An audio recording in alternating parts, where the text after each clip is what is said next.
여러분 안녕하세요. 다산에듀 강사 권도서입니다. 이번 강의는 조명공학 세 번째 시간이죠. 우리 배광곡선과 루수선도 그리고 광원에 대해서 학습하는 그런 시간을 가져보겠습니다.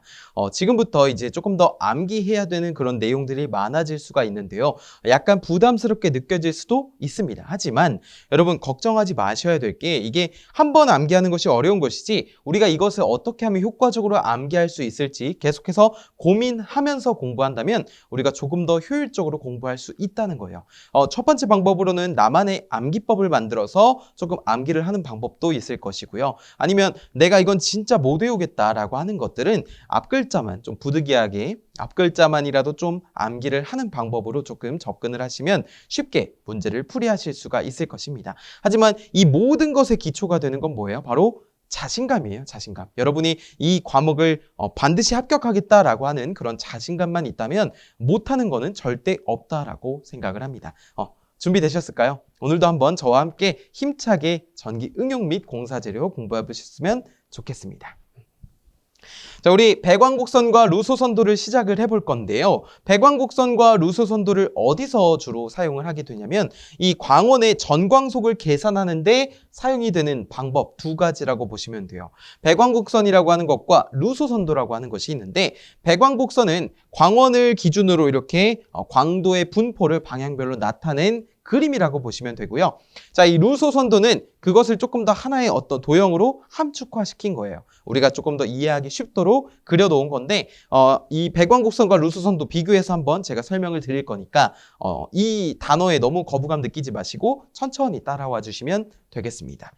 자, 우리 배광곡선의 정의를 먼저 볼게요. 정의가 조금 어렵게 느껴질 수는 있지만 광원의 중심을 지나는 평면상의 광속 분포를 방향별의 광도와 극좌표로 나타낸 것이라고 표현하고 있습니다. 자, 이 말은 무엇이냐면 우리가 이것을 이제 수직 배광곡선이라고 합니다. 자, 이게 무슨 말이냐면은 광원이 예를 들어서 이렇게 있잖아요, 지금. 근데 광원의 축이 어디예요? 축. 자, 이거죠. 광원의 중심이 이거란 말입니다. 자, 이 중심을 기준으로 방향별로 광도가 어떻게 되는지 나타낸 것이 이거, 요거, 이거라고 하는 거예요. 그렇기 때문에 일반적인 배광곡선을 물어본다라고 한다면 이렇게 수직 배광곡선이구나라는 것을 아시면 되겠습니다. 수평 배광곡선은 뭐냐면요. 이 수평면을 기준으로 광도가 어떻게 되는지 그림으로 나타낸 건데 일반적으로는 이렇게 수직 배광곡선으로 나타낸다라고 보시면 돼요. 자, 그래서 우리가 광원별로 이 배광곡선이 어떻게 되는지 한번 보겠습니다. 우리 광원의 광속을 계산하는데 이 두 가지 방법이 있다라고 했는데 첫 번째는 지금 보시는 것처럼 이 그림 자체로 판단을 할 수가 있고요. 두 번째는 루소선도라는 것을 이용을 해서 우리가 어떠한 계산을 통해서 루소 면적을 이용해서 광속을 계산할 수가 있게 됩니다. 자, 보시면은 첫 번째 구형 광원입니다. 구형 광원. 자, 완전 확산성 구형 광원에서는 어느 방향으로 보더라도 이 광원의 투영 면적은 같다. 투영 면적이라고 하는 거는 겉보기 면적입니다. 우리가 구는 뭐예요? 입체죠. 근데 입체를 우리가 눈으로 보게 되면은 아무리 입체라고 할지라도 우리 눈에는 원으로 보이게 됩니다. 그렇죠? 우리가 해를 딱 보면 해는 입체잖아요. 근데 해는 보면은 동그라미로만 보이죠. 달을 봐도 동그라미로만 보이잖아요. 자, 이것처럼 구를 볼 때는 이렇게 원으로 보인다는 거예요. 평면. 그래서 광도 I세타는 방향에 관계없이 항상 일정하게 됩니다. 왜냐하면 구형 광원이기 때문에 자, 여기도 일정, 여기도 일정, 여기도 일정이에요. 즉 IN이라는 광도를 통해서 이 세타를 변화시켰음에도 불구하고 이 IN을 반지름으로 하는 이 원이 배광곡선으로 그려진다라는 겁니다. 아시겠죠? 자, 그렇기 때문에 우리가 배광곡선을 아래 그림에서처럼 원으로 나타낸다라고 하는 것이고 우리가 광속 F라고 하는 것은 입체각 곱하기 광도였습니다. 맞습니까? 자, 그렇기 때문에 입체각은 뭐예요? 9의 입체각이니까 4파이가 되겠죠? 여기다가 광도를 곱해주고 단위는 루멘이 되겠습니다. 루멘. 잊지 마시고요.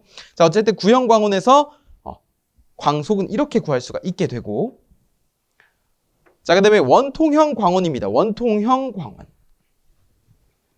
완전 확산성 원통형 광원의 축과 수평인 곳에서 투영되는 면적은 원통의 옆면이다라고 했는데 자, 원통형 광원이 여기 있습니다. 이거 잘 보이실지 모르겠는데요. 자, 여기가 있는데 이 완전 확산성이기 때문에 여기도 광속이 나가는 것을 볼 수가 있고, 광도가. 자, 그래서 우리가 이것을 보게 되는 이 겉보기 면적이라고 하는 것은 원통이 이렇게 생겼잖아요, 여러분. 그쵸? 이렇게 생겼는데 우리가 눈으로 이걸 보면은 이게 어떻게 보입니까? 옆면이 보죠. 옆면이 보이죠, 옆면이.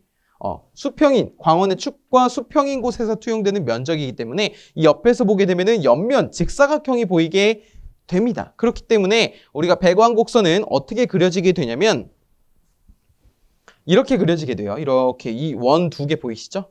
자, 이렇게 그려지게 되는데 어디가 최대냐면은 여기 세타가 90도일 때, 세타 90도일 때가 최대가 됩니다. 그 다음에 여기로 올수록 작아지게 되고요. 그쵸?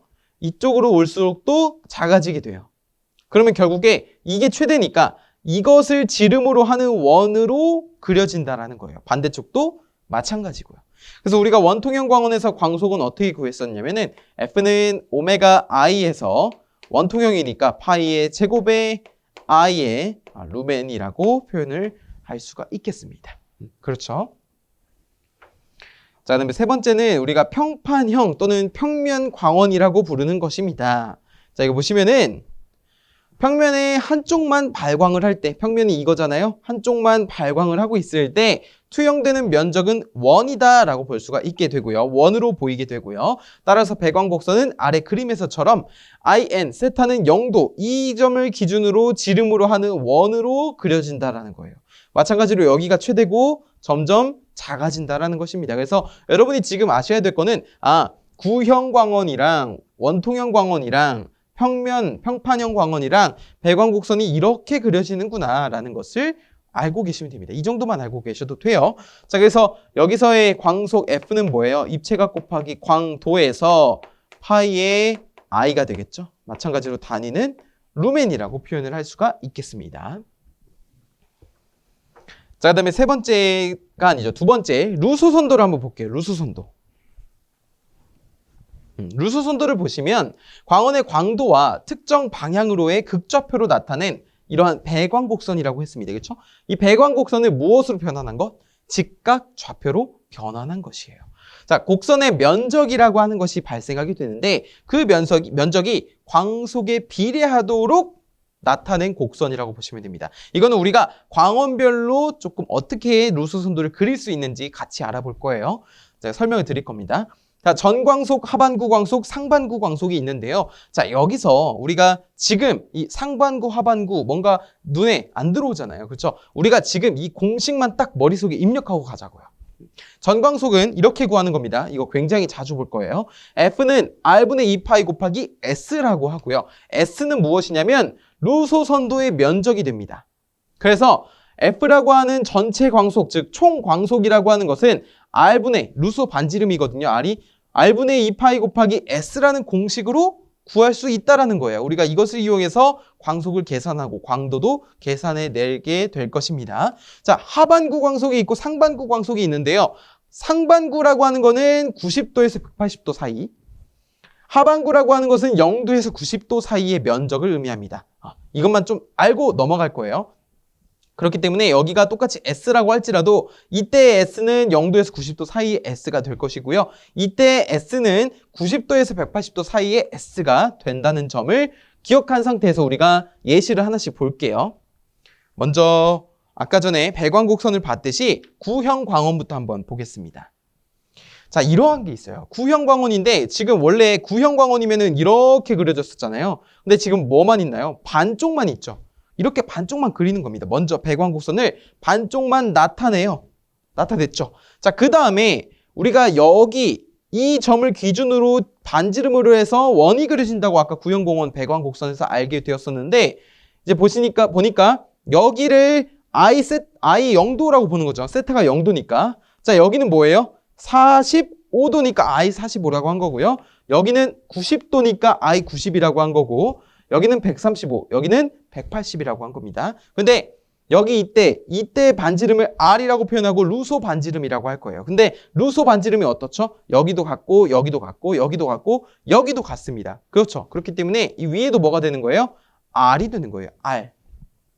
되셨습니까? 자, 그 다음에 여기 옆에 있는 게 바로 루소 선도입니다. 근데 어떻게 그린 거냐면 여기 광원에서부터 I0까지 길이 R 있죠. 요 길이만큼, 요 도달한, 배광곡선에 도달한 길이만큼, 요 빨간색 기억하세요? 빨간색 길이만큼 0도를 이렇게 쭉 이어서 여기로 나타낸 다음에 이만큼을 온 겁니다. 다시 45도를 만약에 이렇게 그렸다고 해볼게요. 그 길이 그대로 이쪽으로 온 거예요. 근데 지금 이거는 원이잖아요. 원. 그러면은 분홍색도 노란색도 같고 여기 나머지도 다 같을 거란 말입니다. 그렇기 때문에 여기서 하나, 둘, 셋, 넷, 다섯이 모두 다 동일한 길이로 나타내게 된 것입니다. 그러면은 결국에 루소 선도를 0도부터 180도까지라고 했을 때 얼만큼이 지금 이렇게 그림이 그려진 거예요? 직사각형이 그려진 거죠. 이해되시죠? 그리고 아까 전에 상반구와 하반구 기억하십니까? 상반구, 하반구는 여기에 있죠. 자, 상반구, 하반구가 있는데 하반구는 0도에서 90도고요. 상반구는 90도에서 180도라고 했습니다. 자, 그렇기 때문에 이쪽에 0도부터 90도까지는 하반구, 90도에서 180도까지는 상반구 라고 적을 수가 있는 거예요. 그렇죠? 그렇기 때문에 또 R, 이 R이라고 하는 게 결국에 이 길이와도 같습니다. 그래서 여기를 R이라고 보면 돼요. 이 R. 그럼 결국에 여기도 R, 여기도 R이니까 이건 그냥 정사각형이다라고 보시면 되겠죠? 정사각형 두 개가 붙어있는 직사각형이 된다는 겁니다. 자, 어쨌든 이쪽을 이제부터 R로 루소 반지름이라고 볼 거예요. 루소 선도에서 이 각도축 있죠? 여기를 루소 반지름이라고 볼 겁니다. 자, 그 다음에 가로축을 보시면 이 세타, 각도에 따른 광도가 가로축에 있는 것을 볼 수가 있어요. 자, 그래서 이때는 0도일 때 광도가 이만큼이다라는 겁니다. 0도일 때 광도가 이만큼이다라는 것을 보여준 거예요. 그렇죠?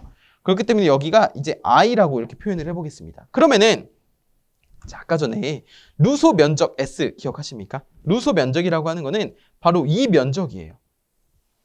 이 세로축과 가로축이 이루는 요 그래프와 이루는 면적을 의미합니다. 그러면은 이 밑에 있는 하반구의 면적은 어떻게 되는 거예요?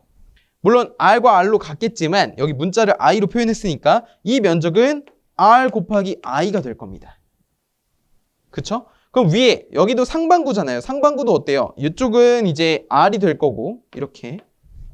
그렇죠? 그 다음에 가로축은 똑같이 I일 것이니까 이 위에도 뭐가 돼요? R, I가 되죠. 그러면 전체 루소 면적, 만약에 이 전체 0도부터 180도까지의 루소 면적을 구하시오라고 하면은 R, I가 두 개 있으니까 어떻게 되는 거예요? E, I, R이 되는 거잖아요. 그렇죠? 만약에 하반구의 면적만 구해라 그러면은 E, I, R, 이 아니라 I, R만 되는 거죠. 근데 우리가 아까 전에 어떻게 구한다고 했냐면 자, 이거는 배광곡선이죠.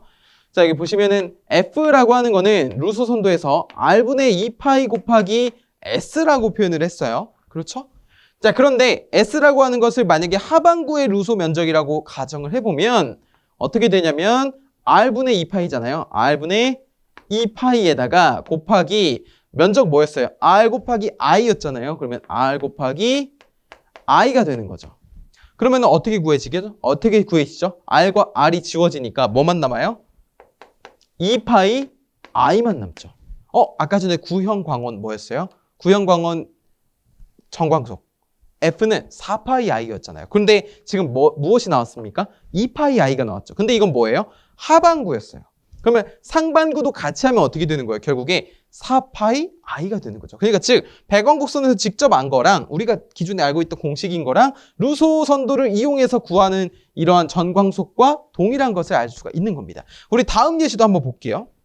자, 이어서 원통형 광원 보시면은 자, 보세요. 원통형 광원이 믿기 힘드시겠지만 이게 지금 원통형 광원입니다. 원통형 광원이라고 보시면 돼요. 자, 그런데 원통형 광원에서 배광곡선은 이렇게 그려지게 되죠. 자, 그쵸? 그러면은 90도일 때를 지름으로 해서 이렇게 원이 그려지게 되는데 이것을 우리가 루소 선도로 옮겨보게 되면은 자, 먼저 0도일 때는 어때요? 없죠. 배광곡선. 광도가 없습니다. 그러다가 45도가 되면 조금 나오고 90도가 되면 최대로 나오고 이거보다 커지면 더 작아졌다가 점점 작아졌다가 다시 180도일 때도 없어요. 그렇기 때문에 우리가 배광곡선을 루소선도로 옮기게 되면은 자, 0도일 때는 광도가 없다가 45도일 때는 요만큼이 되는 것이고 요만큼이 되는 것이고 이거보다 조금 더 각도가 커지면 요만큼이 되겠죠. 근데 이게 지금 무수히 많이 있겠죠. 제가 지금 대표적으로 몇 개만 그린 거지만 그래서 원이 어떻게 그려진다는 거예요? 그림이 이렇게 선들을 연결을 하면은 이러한 어때요? 타원의 절반에 가까운 그런 형태를 나타내게 됩니다. 자, 그러면은 우리가 루소 반지름은 이 광원에서부터 여기 광도까지 거리잖아요. 자, 이거를 R이라고 한다고요. R. 그러면은 자, 90도일 때부터 여기까지 거리도 R이 되겠죠. 루소 반지름 R. 그러면 우리가 타원은 어떻게 구하냐면은 잘 보세요. 타원이 뭐 극단적으로 타원을 그려보면 이렇게 생겼잖아요. 약간 고구마 같기도 하고요. 이 상태에서 중심이 있을 거잖아요. 타원의 중심이 있을 때 자, 가로는 A가 되고요. 세로는 이제 B라고 했으면 우리가 타원의 넓이는 어떻게 구하냐면요. 파이의 A, B로 구합니다. 그렇죠. 우리 원은 어떻게 구해요? 파이 R 제곱이죠. 타원은 파이 A, B의 곱으로 나타낸다는 거예요. 면적을. 그렇기 때문에 우리가 지금 이것도 타원의 절반만 있잖아요. 그러면 루소 면적을 어떻게 표현하면은 루소 선도를 이용해서 구해보면 광속이라고 하는 거는 R분의 2파이에다가 곱하기 S가 되는데 이 전체 면적이 뭐라고요? R분의 2파이 곱하기 전체 면적은 파이 R I 90이 되겠죠. 파이 R I가 되겠죠. 그렇죠? 그럼 파이 R I라고 이렇게 표현할 수 있습니다. 여기 R이 소문자가 아니죠. 대문자 R. 좋습니다. 그러면은 우리 R 지워지면은 결국에 뭐만 남는 거예요? 여기 앞에 여러분 2분의 1도 같이 있어야 됩니다. 왜냐면은 타원의 절반이라고 했으므로 2분의 1도 있어야겠죠. 그러면은 이 지워지게 되어서 우리가 결국에 여기는 파이 제곱에 I만 남는 거를 알 수 있습니다. 아까 전에 이제 원통형 광원의 전광속 구한 공식과 똑같죠. 값과. 그렇기 때문에 원통형 광원에서는 루소 면적이 이렇게 표현이 되는구나 라는 것을 알고 넘어가시면 되겠습니다. 자, 좋아요. 지우고 이어서 평면판 광원을 한번 볼게요. 평판형이죠. 평판형 광원, 평면 광원. 여기 보시면 평면 광원이 한쪽에서만 이렇게 광속이 나가는 것을 볼 수가 있고요. 어디가 최대냐면은 0도일 때가 최대입니다. 그렇죠? 0도일 때가 최대고 점점점 줄어들게 되고 여기는 90도일 때 0에 가깝게 돼요. 그러면은 배광곡선이 이렇게 그려진다는 겁니다. 0도일 때 최대, 90도일 때 0이 된다는 거예요. 그렇기 때문에 우리가 이 부분이 결국에 뭐예요? 루소 면적이 된다는 거죠. 그러면 우리 마찬가지로 여기를 루소 반지름 R이라고 했고요. 자, 이 가로축을 I, 광도라고 했으니까 삼각형의 넓이를 구해보면 어떻게 되죠? 자, F는 R분의 2파이 곱하기 S에서 R분의 2파이에다가 곱하기 뭐가 된다는 거예요? 2분의 1에 R 곱하기 I가 된다는 거죠. 1분의 1에 R 곱하기 I. 그러면은 이 지워지게 되고 R 남게 되니까 여기는 파이에 I만 남게 되어서 루멘이라고 볼 수가 있겠습니다. 그러면 우리가 어떻게 되는 거예요? 지금 전광속을 계산해낼 수가 있게 되는 것이죠. 그럼 우리 이 그림을 통해서만 알 수 있는 거는 꼭 아닙니다. 자, 이것도 알 수 있어요. 루소 선도를 통한 배광곡선의 식을 구할 수가 있게 됩니다. 우리 교재 네 번째로 나와 있죠. 루소 선도에 따른 배광곡선이라고 나와 있는데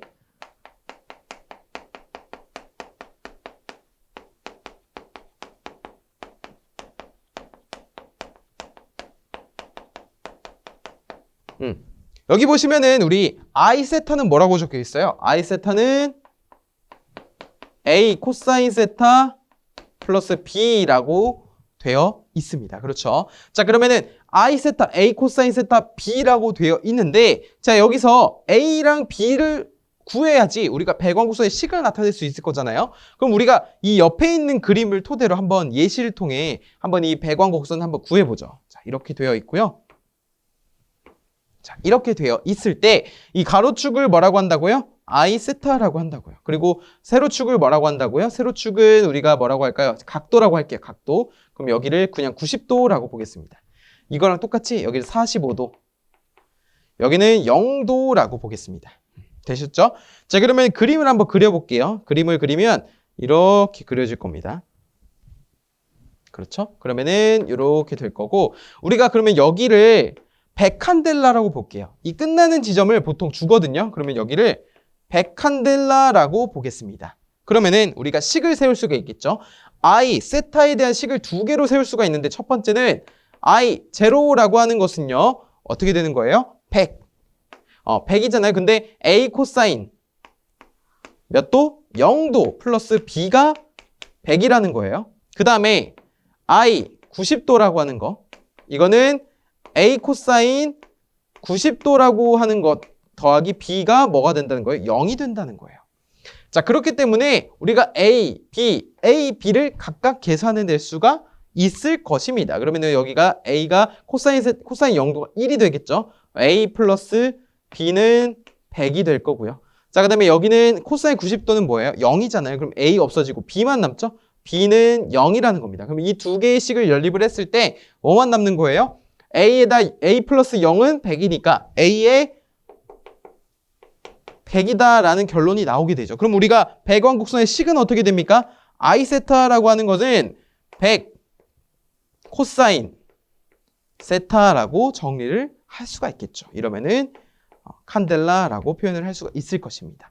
자, 이렇게 우리가 루소 선도에 따른 배광곡선을 구해낼 수가 있습니다. 제가 물론 지금 삼각형을 기준으로 했지만, 만약에 어떠한 뭐 타원이라든지 뭐 직사각형이라든지 아니면 어떤 정사각형이라든지 이런 모양이 나오는데, 이런 모양도 지금 제가 한 것처럼 각각의 각도 끝의 값을 대입을 해서 연립을 한 다음에 두 개의 식, 두 개의 미지수가 있으니까 구해낼 수가 있잖아요. 자, 그것을 이용해서 배광곡선의 이런 계산 방법을 나타낼 수가 있다라는 겁니다. 아시겠죠? 잘 하고 계십니다. 자, 우리 영상 잠깐 멈추시고 한번 개념 확인 한번 풀어보고 오시죠. 영상 잠깐 멈추시고 개념 확인 풀어보고 오세요.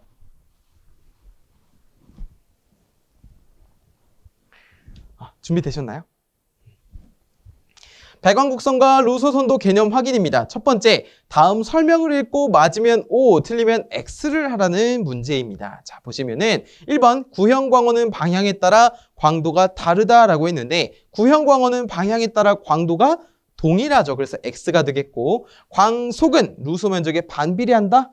아니죠. 비례하는 것으로 나타내야 우리가 루소 선도로 나타낸 것이라고 했잖아요. X가 되겠고, 극좌표로 나타낸 배광곡선을 직각 좌표로 변환한 것은 루소 선도이다라고 했는데, 이거는 맞는 설명이 되겠습니다. 그리고 두 번째 보시면 루소 선도가 아래 그린 것 같을 때 배광곡선의 식은이라고 했는데요. 자, 이거는 제가 방금 설명드렸던 그 예시와 동일한 겁니다. 한번 여러분이 이거 한번 풀이해보시고 답과 한번 비교를 해보시면 좋을 것 같습니다. 방금 전에 드렸던 그런 예시와 동일한 문제예요.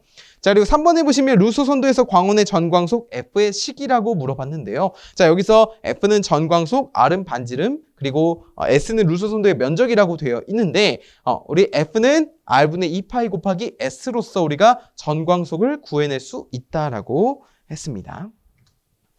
좋아요. 우리 배광곡선과 루소선도는 이 정도만 하시면 기초는 정말 다 하신 겁니다. 그래서 만약에 어떤 문제가 나오든지 간에 응용만 하면 돼요, 이제. 여러 배광곡선을 주고 한번 구해보는 연습을 한번 해보시면 좋을 것 같습니다. 자, 네 번째는 광원입니다. 광원. 첫 번째 발광 현상인데요. 온도 복사와 루미네선스가 있어요. 루미네센스라고도 하게 되는데, 자, 온도 복사라고 하는 거는 물체 복사 속이 온도에만 의존하는 현상이고요. 그 외에 모든 복사 또는 방사를 총칭하는 것은 우리가 루미네선스라고 할 겁니다. 그래서 온도 복사는 이런 열에 관련된 거고, 그 다음에 루미네선스는 이런 어떤 온도 복사 외에 뭐 불꽃이라든지 뭐 어떤 방전 뭐 그런 것들을 다 통틀어서 루미네선스라고 하는구나 라는 정도만 좀 기억을 해보시면 좋을 것 같아요. 보시면은 우리 발광 원리에 따른 광원의 분류입니다. 자, 이거 글씨가 좀 잘 보이실지 모르겠어요. 제가 그림을 한 번에 가져오고 싶었는데 이게 최선이라서 이렇게 했습니다. 자, 교재 한번 참고 같이 해주세요. 자, 온도 복사가 있고요. 이거는 두 개로 나누어지죠. 연소 발광과 백열 발광으로 나누어지게 됩니다. 그 다음에 양초, 석유램프, 백열전구, 할로겐 전구가 있게 되는데 여러분이 이 부분에서 해결해야 될 거는 종류만 알고 가시면 됩니다. 종류만. 이게 무엇이고 무엇이고 분석하신 것이 아니라 종류만 확실하게 알고 가자라는 거예요. 자, 그러면 루미네선스는 어떻게 되냐? 방전 발광이랑 전기 발광으로 나뉘어지게 되는데요. 자, 방전 발광에는 크게 네 가지로 나뉘어지게 됩니다. 아크, 저압, 고압, 초고압으로 돼요. 근데 여기서 저압, 고압, 초고압이 우리 그 전압을 나타내는 그런 전압의 범위를 나타내는 것이 아니라요. 저압이라고 하는 거는 압력, 낮은 압력. 고압이라고 하는 거는 높은 압력. 초고압이라고 하는 것은 매우 높은 압력으로 기체를 방전하는 그런 압축하는 그런 것을 우리가 저압, 고압, 초고압이라고 표현을 하는 것입니다. 자, 그래서 여기서 중요한 거는 보통 이렇게 뭐 아크 방전 등의 종류라든지 아니면 고압 방전 등의 이런 종류라든지 이런 것을 꼭 기억을 해주셨으면 좋겠습니다. 특히 이 고압 방전 등 같은 경우에는 또 문제에서 물어본 적도 있었기 때문에 여러분이 이 종류는 꼭 기억을 해주시고요. 여기 보시면 램프도 있고 등도 있습니다. 그렇죠? 그러면은 이 램프랑 등이 다른 것이냐? 아닙니다. 램프랑 등 같은 것이니까 램프로 외우셔도 되고 등으로 외우셔도 됩니다. 자, 그 다음에 우리 세 번째로 온도 복사를 한번 보겠습니다. 온도 복사. 우리 아까 전에 온도 복사와 루미네선스로 나눠진다고 했잖아요. 온도 복사와 루미네선스를 조금 더 자세히 분석을 해보자는 거예요. 분석을 해보자는 건데 첫 번째, 흑채와 색온도입니다. 흑채. 이 머리에 뿌리는 그 흑채가 아니에요, 여러분. 흑채가 아이도 아니고요. 어이입니다. 어이. 채가 어이예요. 그렇기 때문에 흑채는 완전 복사체로서 복사 에너지를 모두 흡수해버리는 물체로 반사나 투과가 전혀 없는 그런 가상의 물체를 뭐라고 한다고요? 흑채라고 한다고요. 자, 두 번째는 색온도입니다. 색온도. 광원이 복사하고 있는 광속의 색이 어느 온도를 가진 흑채의 광색과 같을 때 흑채의 온도로 이것을 색온도라고 한다는 것입니다. 즉 예를 들어서 어떤 백열전구가 있다고 한다면 그 백열전구가 나타내는 색상이 이 흑채의 색상과 같아지는 그 흑채의 절대 온도를 색온도라고 한다는 거예요. 흑채의 절대 온도를 광원의 광색으로 나타낸 것이라고 보시면 되겠죠. 자, 이거 외에도 흑채의 온도가 총 4가지가 되는데 이거 외에 3가지가 됩니다. 이거 외에 첫 번째는 휘도 온도라고 있어요. 휘도 온도. 옆에 따로 적어주세요. 두 번째는 진 온도가 있습니다. 진 온도. 그 다음에는 네 번째는 우리 복사 온도가 있어요. 복사 온도. 휘도 온도라고 하는 것은요. 물체와 흑채의 휘도가 같아졌을 때의 온도를 휘도 온도라고 부릅니다.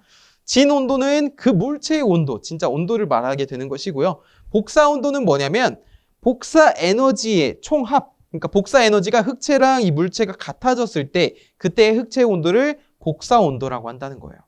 그렇기 때문에 우리가 기억해야 될 거는 요 종류들과 색온도까지 4가지와 색온도랑 이제 진온도랑 휘도온도랑 이 복사온도가 어떠한 대소관계를 가지고 있는지 그것도 알아야 됩니다. 그래서 큰 순서로 나타내면은 색온도가 제일 높고요. 그 다음 진온도고요. 그 다음 휘도온도고요. 그 다음 복사 온도가 됩니다. 아시겠죠?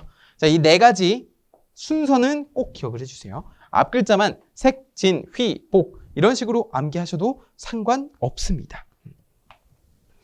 좋아요. 그럼 우리 세 번째로 두 번째죠.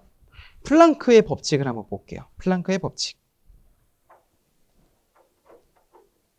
자, 플랑크의 방사 법칙입니다. 플랭크도 상관없어요. 영어이기 때문에 흑채의 절대 온도에 따른 모든 파장의 방사 에너지 변화를 설명하는 법칙이다. 이는 광고온계의 이용이 된다라는 법칙입니다. 그러니까 여러분 지금 제가 이 법칙을 여러 가지 보여드릴 건데 이 법칙이 그냥 이것을 나타내는 법칙이구나 이 정도만 아셔도 됩니다. 우리가 뭐 전문 서적을 분석하고 뭐 어떤 전공 서적을 해석하고 이런 것이 아니잖아요. 그렇기 때문에 이런 법칙이 있구나. 그 법칙은 플랭크의 방사 법칙이구나. 그 방사 법칙이라고 하는 거는 방사 에너지 변화를 설명하는데 그냥 설명하는 게 아니라 모든 파장의 변화를 설명하는 법칙이구나라는 것만 알고 계시면 된다라는 거죠. 자, 두 번째는 스테판 볼츠만의 법칙입니다. 흑체의 특정 면적으로부터 단위 시간 동안 복사되는 전체 복사 에너지가 있을 거잖아요. 그 복사 에너지의 크기가 뭐에 비례한다고요? 절대 온도의 4제곱에 비례한다고. 이거 굉장히 중요합니다, 여러분. 흑체의 특정 면적으로부터 나오는 그 복사되는 전체 복사 에너지가 절대 온도의 4제곱에 비례한다는 겁니다. 그래서 W는 이렇게 쓴다는 거예요. 그래서 이 식을 꼭 기억을 해주세요, 여러분. 이 식으로 뭐 계산하라는 문제가 아니라 이 식의 형태를 물어봅니다. 이 시그마로 보이는 요거는 이제 스테판 볼츠만 상수라는 거예요. 그렇기 때문에 자, 스테판 볼츠만 상수의 절대 온도의 4제곱에 비례한다라는 이 공식 자체를 물어보는 경우가 있기 때문에 여러분이 이 식을 꼭 기억을 해주시고 결국에 이 4제곱이라는 것도 함께 암기를 해주셔야 되겠습니다.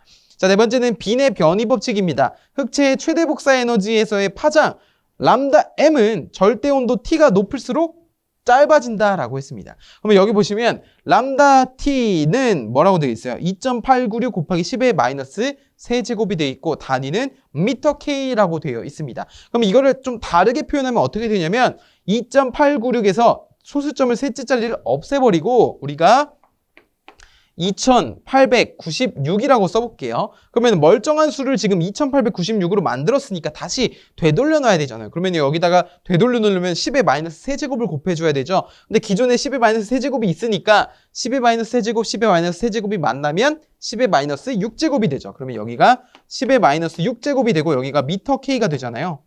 K는 절대 온도의 단위입니다. 켈빈이죠, 켈빈. 그런데 10의 마이너스 6은 뭐예요, 여러분? 마이크로죠, 마이크로. 그쵸? 마이크로미터 K로 켈빈으로 바꿀 수가 있겠죠. 여기를 단위를 마이크로미터 켈빈 이렇게 바꿀 수가 있을 것입니다. 그래서 이것도 되고 이것도 되는구나 라는 것만 아시면 되고 결국에 이 값이 일정하기 때문에 파장은 절대 온도가 높아지면 어떻게 된다는 거예요? 반비례해서 짧아진다는 거예요. 이것이 일정하기 때문에. 아시겠죠? 좋습니다. 자, 그 다음에 우리 루미네선스를 한번 보겠습니다. 루미네선스의 종류는 다음과 같습니다. 근데 좀 당황하시는 분들도 계실 거예요. 왜냐면은 교재에는 굉장히 많잖아요. 지금 뭐 전기도 있고, 음극선도 있고, 복사 있고, 파이로 있고, 전기 있고 이런데 제가 지금 왜 3개만 가져왔냐면 대표적인 것만 가져온 겁니다. 사실 이렇게 다 띄워놓고 그냥 읽기만 하는 거는 의미가 없잖아요. 우리가 확실한 것만 좀 기억을 잘 하자는 의미로 제가 대표적으로 3가지만 가져왔고요. 복사 루미네선스 같은 경우는 자외선이나 X선을 이용해서 결국에 이런 형광등과 같은 형광 물질을 발광하는 그런 곳에 사용이 되는 것으로 이를 스토크의 법칙을 이용했다라고 볼 수가 있습니다. 스토크의 법칙은 입력되는 파장보다 방출되는 파장이 더 길 때, 같거나 길 때를 의미하는 것으로 이것을 스토크의 법칙이라고 부르게 됩니다. 자, 두 번째로 기억하셔야 될 거는 파이로루미네선스입니다. 파이로는 불꽃이에요. 즉 불꽃 속에 넣었을 때 금속 증기가 발광하는 현상으로 발열 아크 등이라든지 스펙트럼 분석, 화합물 분석에 사용이 된다라고 보시면 되겠습니다. 자, 그다음에 세 번째는 전기 루미네선스입니다. 전기에 의한 고체 발광 현상이라고 해서 EL램프 또는 발광 다이오드 LED 아시죠? LED, 우리 LED 친숙하잖아요. 그 LED에 사용이 되는 것이 전개 루미네선스라고 보시면 되겠습니다. 자, 그다음에 방전이에요. 방전 기초를 한번 볼게요. 방전 기초를 보면 파세네 법칙이랑 패닝 효과라고 하는 것이 있습니다. 근데 이 글을 다 외워야 되나? 아닙니다. 어디가 제일 중요한 것인지 판단을 해야 돼요. 잘 보시면 자, 금속과 방전 개시 전압이 뭐예요? 우리 코로나 임계 전압할 때도 코로나 현상이 시작하는 전압이라고 했잖아요. 그렇죠? 여기도 방전 개시 전압, 불꽃과 관련이 있는데 일정한 금속과 기체 사이에서 기체의 압력과 전극 사이의 거리의 곱에만 관계가 있다는 겁니다. 어떤 것이? 방전 개시 전압이 전위차가 그렇기 때문에 여기는 V라고 하고 비례한다. 뭐에? 압력과 곱에 비례한다라고 보시면 되겠죠. 그래서 기압이 4배가 되면은 거리가 4분의 1이 되면 4 곱하기 4분의 1 똑같아진다는 겁니다. 그러니까 기압이 아무리 올려도 거리가 그만큼 줄어들게 되면 방전 개시 전압, 즉 전위차는 변화하지 않는다라고 하는 것이 무슨 법칙이에요? 파세네 법칙이라고 하는 거예요. 파세네 법칙도 잘 기억을 해주세요. 이 2개는 꼭 기억을 해주셨으면 좋겠습니다. 그다음에 불활성 가스입니다. 불활성 가스는 일반적인 상태에서 다른 화학물질과 반응하지 않는 그런 원소를 우리가 불활성 가스를 말하게 되는데 아르곤이나 헬륨 이런 것들이 있겠죠. 자, 이런 거 같이 수은과 같이 준안전 상태의 기체에 극히 적은 양의 다른 기체를 혼합했을 경우에 자, 전자가 원자로부터 분리되는 에너지에 대응하는 전압인 전리전압이라고 하는 것이 있고요. 자, 이것이 낮은 경우에, 준안전 상태보다 낮은 경우에 방전 전압이 같이 낮아지는 현상을 우리가 패닝 효과라고 합니다. 그럼 여러분이 이거 기억하시기 힘드시면은 그냥 불활성 가스에다가 다른 기체를 혼합했을 때 방전 전압이 낮아지는 현상, 이것만 기억하시면 돼요. 그리고 여기는 파슨의 법칙, 여기는 패닝 효과, 이것도 구분해서 꼭 기억을 해주시면 좋을 것 같습니다. 자, 그 다음에 우리 근로우 방전을 볼게요. 근로우 방전. 사실 방전 특성에서 제일 중요한 거는 근로우 방전이라고 보시면 되겠습니다. 근로우 방전은 이거예요. 전극 간에 고전압을 인가를 했을 때 기체 방전이 발생하는 것을 뭐라고요? 근로우 방전이라고 한다고요. 자, 이런 것을 우리가 근로우라고 써 있잖아요. 이런 형태를 우리가 근로우라고 부르게 되는데, 자, 여기 보시면 구성 요소가 다음과 같습니다. 음극에 있는 음극 근로우, 클록의 암부, 패러데이 암부, 부근로우, 양광주, 유리, 양극 근로우라고 있게 되는데요. 여기 보시면 그림이 가만히 보시면 색칠이 되어 있는 곳이, 선이 그려져 있는 곳이 있고 선이 그려져 있지 않은 곳이 있어요. 선이 그려져 있지 않은 곳은 발광하지 않는다라는 겁니다. 왜 발광하지 않냐면 원래 전자가 이렇게 역이시키는, 즉 충돌하면서 발생하는 에너지로 빛을 발광해야 되는데 보시는 바와 같이 클록의 암부라든지 패러데이의 암부에서는 에너지를 이미 뺏겨버려서 이게 충돌할 힘이 없다는 겁니다. 그렇기 때문에 별도의 발광 현상이 발생하지 않는 곳이다, 어두운 곳이다 라고 해서 암부라고 표현을 하는 것이고요. 음극일 때 가장 활발하고 여기서 부근로우로 넘어오면 여기서 잠깐 발광했다가 이 양광주로 오게 되면은 이 양극의 영향으로 전자가 빠르게 가속이 되면서 쉽게 발광하는 최대의 효과를 가지는 그런 발광하는 장소를 양광주라고 부르게 됩니다. 그래서 전극이 이렇게 길 때는 양광주가 매우 길어져요. 근데 전극이 짧을 경우도 있겠죠. 이 둘 사이의 거리가 짧을 때, 그때는 이 부근로우는 그대로 있고요. 양광주만 줄어들게 됩니다. 그러다가 어느 수준을 넘어가게 되면은 이 양광주가 소멸하게 돼요. 그러니까 부근로우만 남게 되는 것이죠. 그래서 이 부근로우, 양광주 이렇게 구분을 좀 지어주시면 되겠습니다. 양광주는 전극 간의 길이가 길 때, 부근로우는 전극 간의 길이가 짧을 때 발광을 하는 그런 곳이라고 보시면 돼요. 말 그대로 이제 전극의 길이가 길 때 발광을 안 한다는 부근로우가 아니라 그냥 양광주의 역할이 더 대두가 된다라는 정도만 좀 잘 기억을 하시면 좋겠습니다. 그래서 교재에 적혀 있는 것과 같이 근로우 방전은 네온관 등과 네온램프, 정전압 방전관 등에 이용이 되고 있는데, 자, 네온관 등과 수은 등 그리고 형광 등은 어떤 것을 이용한다고요? 양광주를 이용한다고요. 그 다음에 네온램프, 네온 등이라고 부르는 네온 전구는 뭐예요? 부근로우를 이용한다라는 겁니다. 그래서 여러분 양광주를 이용하는 전등과 부근로우를 이용하는 전등 이렇게 구분을 지어서 꼭 암기를 해주시고요. 전극 간의 거리를 좁히면 양광주가 없어진다라고 말씀을 드렸습니다. 팁박스도 한번 읽어보시고요. 도움이 될 겁니다. 자, 그 다음에 뒤에 보시면 두 번째 아크방전이 있는데요. 아크방전은 글이 길긴 하지만 이거는 딱 그거예요. 용접을 생각하시면 되는데, 결국에 마지막에 이제 적혀 있는 전극 사이의 이온에 의한 전류를 아크라고 하고, 이 아크로 인해 일어나는 방전을 아크 방전이라고 한다라고 아시면 되겠습니다. 세 번째는 이제 네온관등인데요. 네온관등 보시면 높은 전압의 교류를 인가하면 양광주가 발광하는 원리를 이용한 등이다라고 표현이 되어 있죠. 또한 일반적으로 네온관은 관의 길이가 길어서 높은 시동 전압이 필요하므로 자기 누설 변압기를 사용한다라고 했어요. 그래서 공익 가스에 따른 광색은 네온, 아르곤과 수은, 헬륨, 아르곤 이렇게 되어 있단 말입니다. 근데 이거는 문제에서 물어봤습니다. 그렇기 때문에 봉익 가스에 따른 광색, 유리관색과 관등의 색, 이거는 꼭 기억을 해주세요. 암기해야 됩니다. 그래서 특히 물어본 게 뭐냐면 요 아르곤과 수은이라든지 헬륨 이 정도를 물어봤거든요. 그렇기 때문에 요 색 같은 경우는 꼭 잘 기억을 해주셨으면 좋겠습니다. 자, 그다음에 네 번째는 이제 네온 램프가 있는데요. 네온 램프 보시면 전극 간의 길이가 짧아서 음극 근처에 있는 부글로우, 아까 전에 음극 옆에 부글로우 있었잖아요. 그 부글로우를 발광에 이용하는 것이 네온 전구, 네온 램프라고 말씀을 드렸고요. 소비 전력이 작아서 파일럿 램프에 적합하다라고 설명을 드렸습니다. 그 정도만 아시면 돼요. 자, 그 다음에 우리 형광등 볼게요.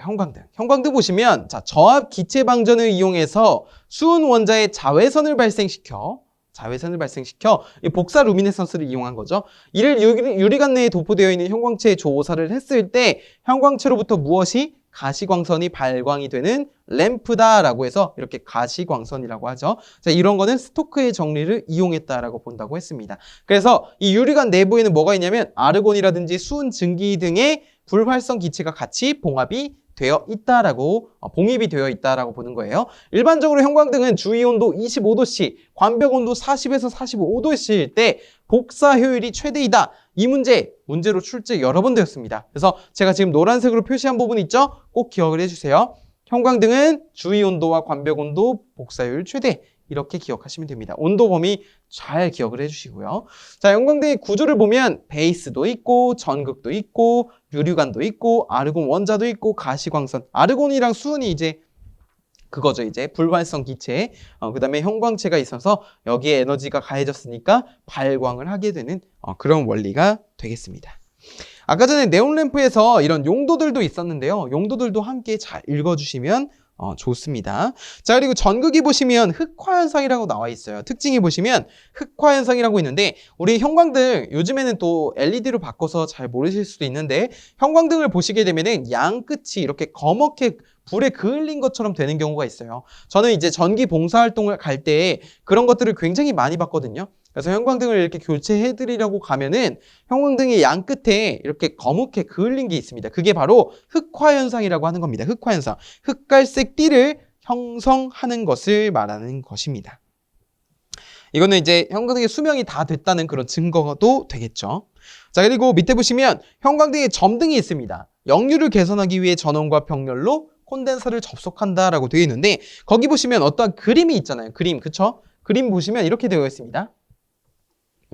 보면은 초크 코일도 있고요. 형광 램프가 있고 점등관도 있고 이런 콘덴서가 병렬로 연결되어 있는 걸 볼 수 있고요. 자, 이런 결선법 같은 경우에는 실기 시험에서 결선도를 그리라라는 문제가 종종 출제가 되었었는데 필기에서는 뭐 그리라는 문제는 출제가 되지는 않으니까 이렇게 형광등이 점등이 되는 원리구나, 이런 구조를 가지고 있구나라는 것을 아시면 됩니다. 그리고 왼쪽에 보시면 초크 코일이라고 있는데요. 이 형광등에 어떠한 전류가 급격하게 증대되는 그런 순간이 있을 수 있어요. 그런 순간으로부터 방지해주는 역할을 막아주는 역할을 해주는 그런 초크 코일, 즉 안정기가 있게 됩니다. 안정기.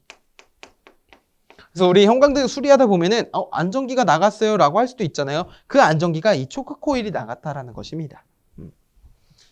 안정적으로 점등이 되도록 도와주는 것이겠죠. 자, 그다음에 세 번째로는 이제 형광등의 분류예요. 분류가 여러 가지가 있게 되는데 첫 번째는 점등 방식에 의한 분류가 있고요. 두 번째는 형광램프 광색에 의한 분류가 있고요. 세 번째는 이제 광색 그리고 안정기까지 나와 있게 되는데, 자, 우리 형광등의 분류를 보시면 점등 방식에 의한 분류입니다. 첫 번째 예열 기동형이라는 것이 있고요. 두 번째 속시 기동형, 세 번째 순시 기동형, 전자식 기동형이 있어요. 그래서 한번 쭉 읽어보시고요. 자, 속시 기동형 같은 경우는 예열함과 동시에 전압을 인가해서 약 1초, 그러니까 꼭 딱 1초라는 것이 아니라 순식간에 점등을 하는, 즉 속시, 레피드 스타팅이라고 부르게 되거든요. 레피드 스타트형이라고도 합니다. 그래서 거기에 매우 짧은 시간 동안 점등을 취하는 그런 램프를 속시 기동형이라고 하고, 자, 순시 기동형 같은 경우는 높은 전압을 인가해서 필라멘트를 예열하지 않고 그 즉시 순간적으로 기동하는 방식을 순시 기동형이라고 하게 됩니다.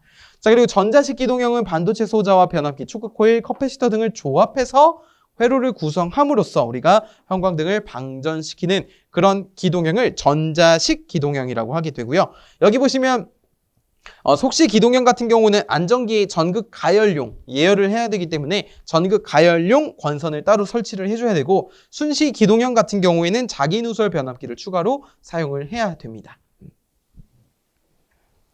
자, 그 다음에 형광램프 광색에 의한 분류를 한번 볼게요. 보시면은 이 부분이 문제에 나왔어요. 어디냐면은 자, 여기 주광색의 기호 D와 그리고 주광색의 상관 색온도 또는 색온도의 범위라고 해서 이렇게 문제가 몇 개 출제가 되었습니다. 그렇기 때문에 여러분이 이 표를 어떻게 해야 되겠습니까?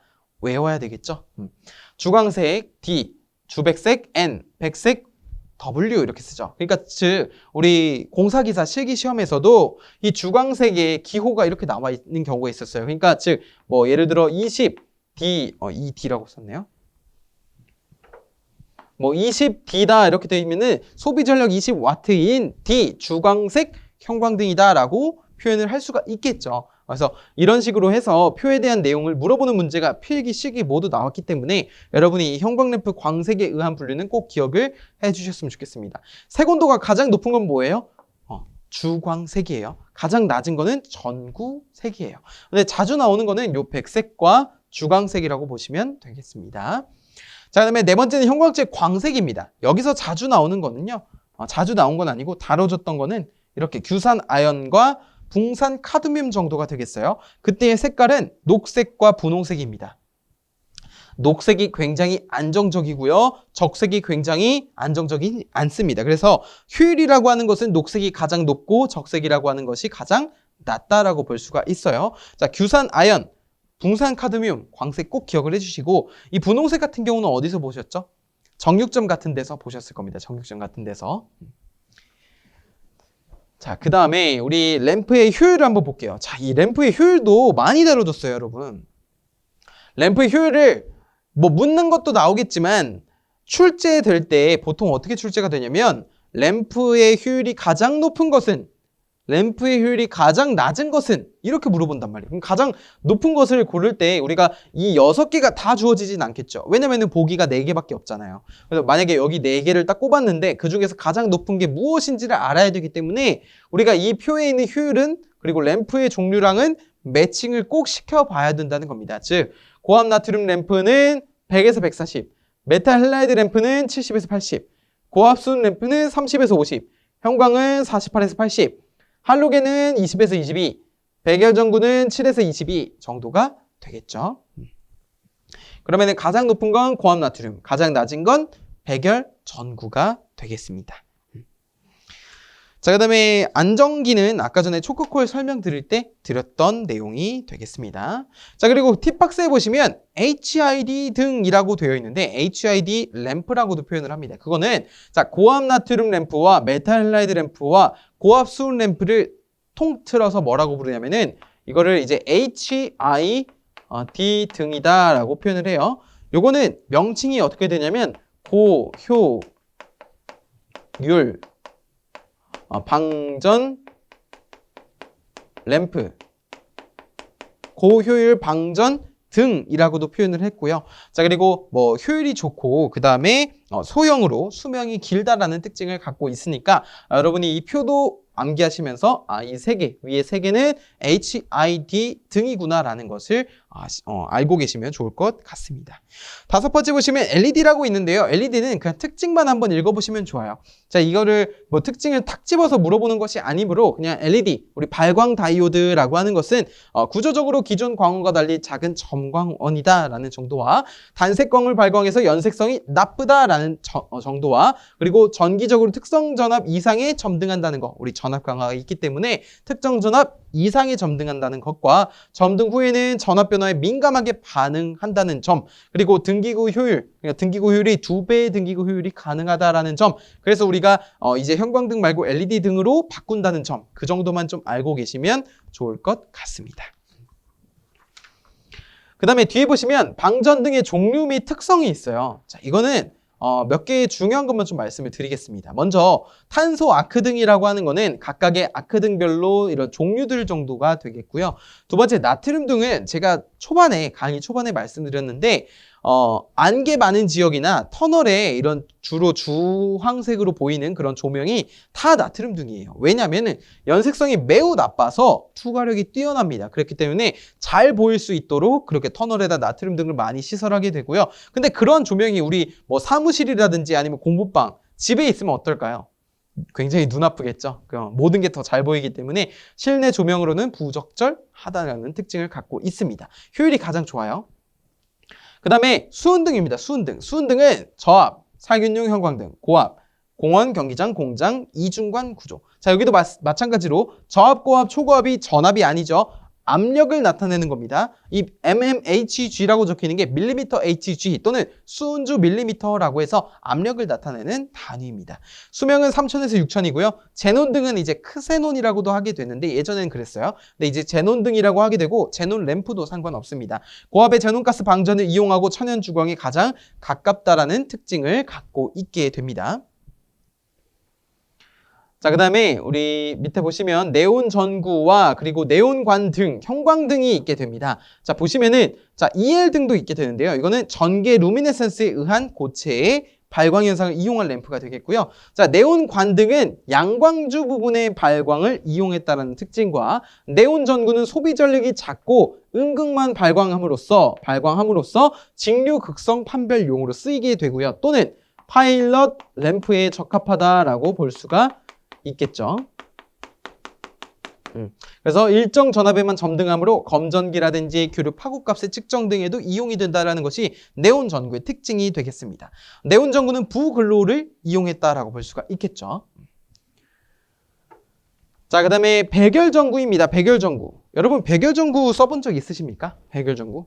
저는 물론 지금 인테리어용으로도 쓰고 있는 집도 있고 예전에는 계속 백열전구 썼었고 그쵸? 저도 이제 백열전구를 썼었는데 안 쓰는 이유는 뭐냐면 LED로 바꿨거든요. 왜 그러냐면은 제가 밥을 먹다가 이 LED 등이 아니죠. 백열전구 등을 제가 인터넷에서 사서 왔는데 교체를 했어요. 근데 30분 만에 꺼진 거예요. 왜 꺼졌지 하고 보니까 필라멘트가 녹았더라고요. 그래서 불량인가 싶더라 라고 해서 내려놓고 다시 밥을 먹었죠. 나중에 반품한다고 하고. 근데 갑자기 다른 게 깜빡깜빡 하더니 30분 만에 또 꺼진 겁니다. 뭐지 하고 제가 수상해서 장갑을 끼고 이걸 불을 끄고 스위치를 끄고 분리를 했어요. 근데 이 뭐랄까요? 이 도체 부분이 있죠? 여기 베이스. 요 베이스 부분은 소켓에 그대로 있고 이 밑에 요 유리 부분 있죠? 여기가 똑 하고 떨어진 겁니다. 그래서 제가 진짜 하마터면 거기가 열로 녹은 거거든요. 그게 깨진 거예요. 열로. 근데 하마터면 저 밥 먹다가 유리도 같이 먹을 뻔했어요. 진짜 큰일 날 뻔했습니다. 여러분도 나중에 백열전구를 좀 보실 때 어떤 좀 성능을 좀 보시고 리뷰도 좀 최신순으로 보셔서 여러분이 좀 효율적으로 구매를 하셨으면 좋겠습니다. 저처럼 이렇게 놀라운 일을 겪지 않으셨으면 좋겠네요. 아무튼 백열전구는 뜨겁잖아요. 계속해놓으면 뜨거워요. 어쨌든 우리 구조를 보면은 절연유리 베이스 있고요. 외부 도입선, 봉착부 도입선, 내부 도입선이 있는데 그냥 도입선 하나로 퉁치겠습니다. 보면 된다는 거예요. 퉁쳐서. 자, 그다음에 스템이 있고 앵커가 있고 필라멘트가 있고 가스가 있어요. 자, 가스라고 하는 것은 아르곤 질소가스 혼합된 기체를 사용하게 되고요. 필라멘트는 텅스텐으로 이용하게 됩니다. 그래서 각각의 재질을 조금 더 기억을 해주시면 좋고 특히 이 앵커는 몰리브덴이라고 하는 그런 물질을 사용하게 됩니다. 그래서 몰리브덴도 꼭 기억을 해주시고요. 스템은 그냥 유리라고 보시면 되고 그 스템 밑에 내부 도입선이 이렇게 스템 옆으로 이렇게 지나가게 됩니다. 그 다음에 봉착부 도입선은 이쪽이고요. 외부 도입선은 이 외부로 나가는 이쪽에 있는 외부 도입선이 되는 것이죠. 그래서 여기 소켓에 연결을 하면 불이 필라멘트가 발광해서 이렇게 열을 통해서 발광하는 그런 원리가 되겠죠. 여러분이 지금 아셔야 될 거는 요 각각의 재질만 좀 잘 기억을 해주시면 좋을 것 같아요.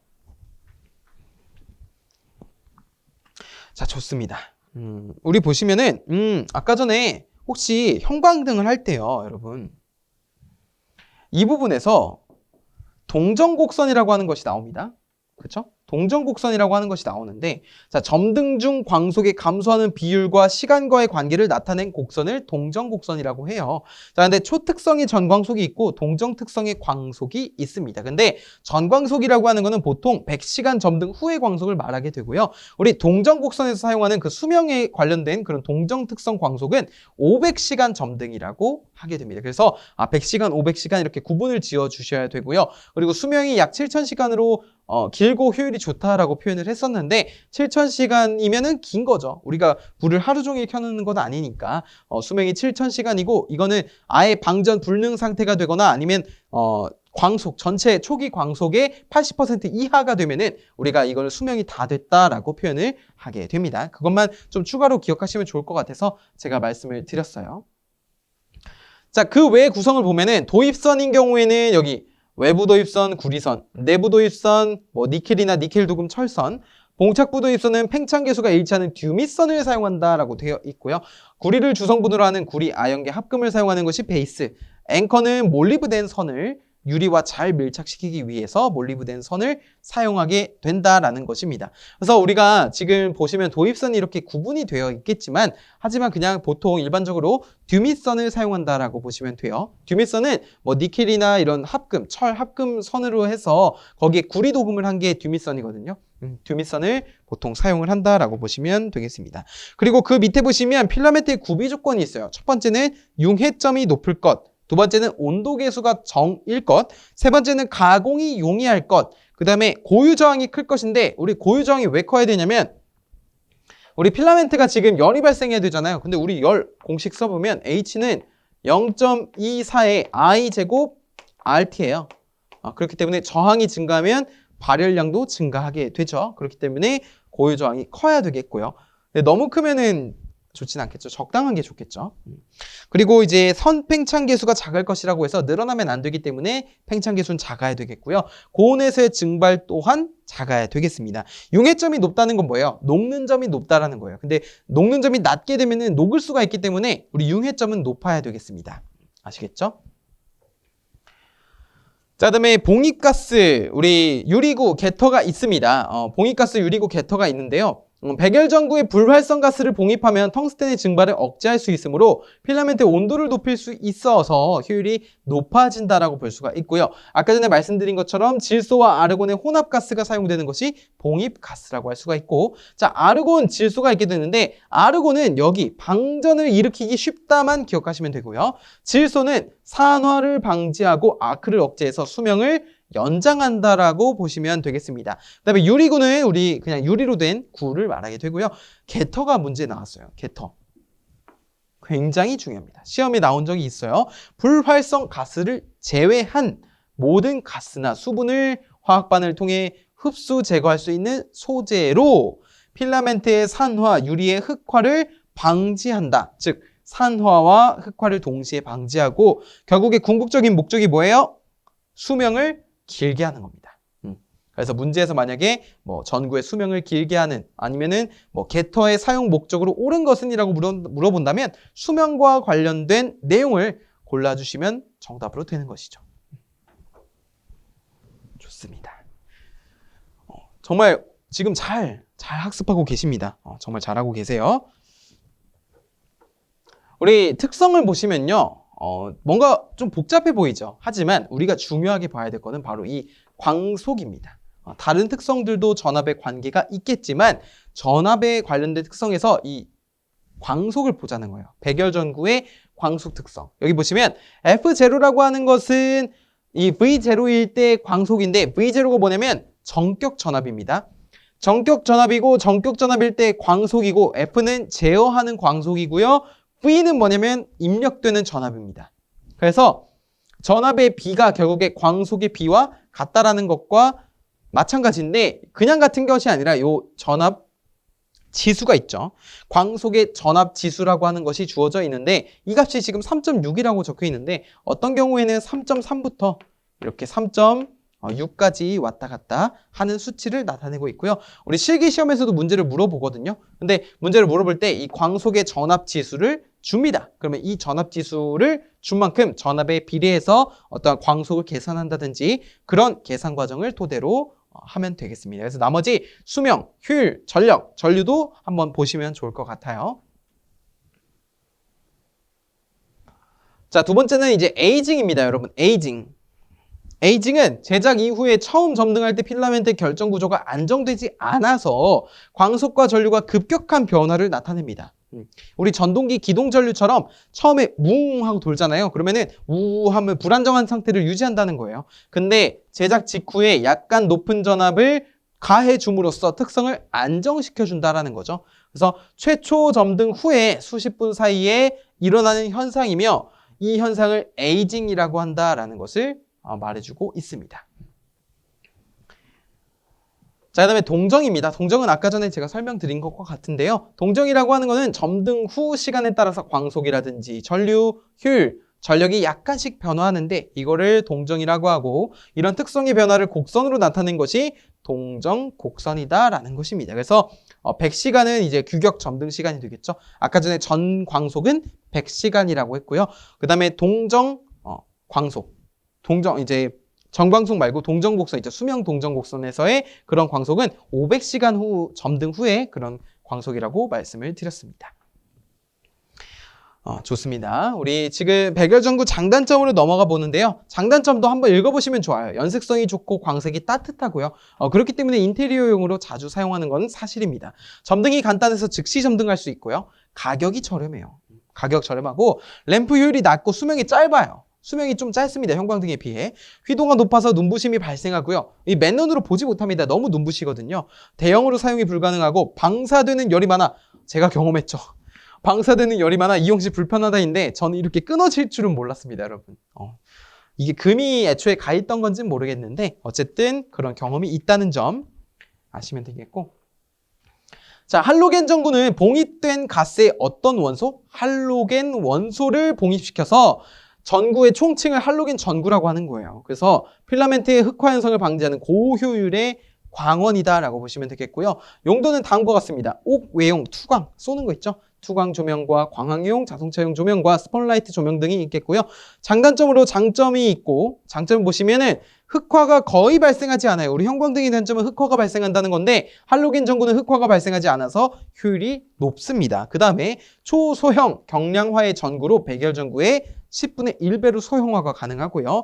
사용하는 동안 조도가 일정하다, 고희도이다, 배광 제어가 용이하다라는 정도가 되겠고 우리 연색성이 우수해서 쾌적한 빛을 연출할 수 있다는 특징과 열충격이 강하고 필라멘트 소모가 적다라는 특징을 갖고 있다는 점, 수명이 더 길다라는 점이 장점이 되겠는데 단점은 다음과 같습니다. 높은 온도로 인해 화상을 입기 쉽고요. 그 다음에 휘도가 높아서 너무 고휘도다 보니까 눈부심이 발생한다. 이 정도가 단점이라고 볼 수가 있겠죠. 자, 우리 이어서 개념 확인을 한번 볼게요. 한번 영상 잠깐 멈추시고 개념 확인 한번 풀어보시고 오시면 될 것 같습니다.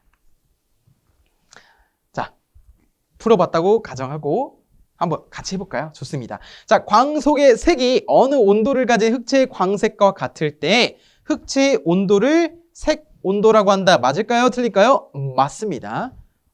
맞습니다. 스테판 볼츠만의 법칙에 따르면 단위 시간 동안 복사되는 전체 복사 에너지의 크기는 절대 온도의 몇 제곱에 비례한다? 제곱에 비례한다? 아니죠. 몇 제곱이에요, 그러면? 4제곱이에요. 4제곱.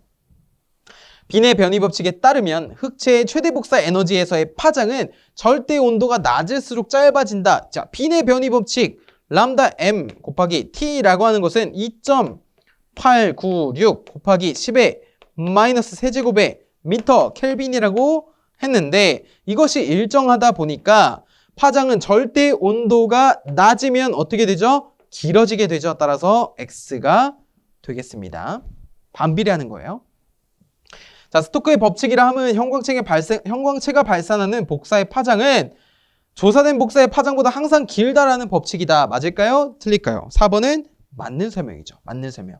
스토크의 법칙은 같거나 길거입니다. 긴 거. 입사되는 파장보다 방출되는 파장이 더 길 때를 말해요.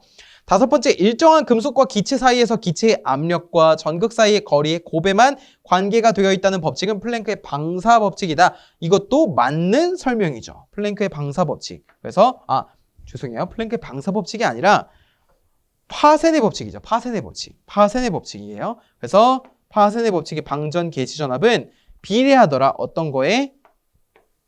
압력과 거리의 곱에 비례하더라. 이거는 파센의 법칙입니다, 여러분. 자, 네온 램프는 부글로의 발광을 이용하는 대표적인 램프이다라고 했는데 네온 전구, 네온 램프 둘이 동일한 말이죠. 부글로우를 이용한 램프라고 볼 수가 있겠습니다. 자, 그 다음에 7번째, 백색 형광등의 상관색 온도 범위는 3900에서 4500 켈빈이다 라고 되어 있는데 이것도 맞는 설명이고요. 범위 꼭 기억을 해주세요. 자, 백열전구의 필라멘트는 선팽창 계수가 커야 한다. 필라멘트 구비 조건 중에 선팽창 계수는 작아야 한다가 구비 조건이 있었죠. 그렇기 때문에 X라고 할 수가 있겠습니다. 자, 이렇게 우리 광원과 그리고 배광곡선, 루소선도까지 학습을 해봤는데 학습 시 궁금한 사항이 생기시면 언제든지 저에게 질문을 해주시고 저는 또 다음 강의에서 웃는 모습으로 여러분을 찾아뵙겠습니다. 시청해주셔서 감사합니다.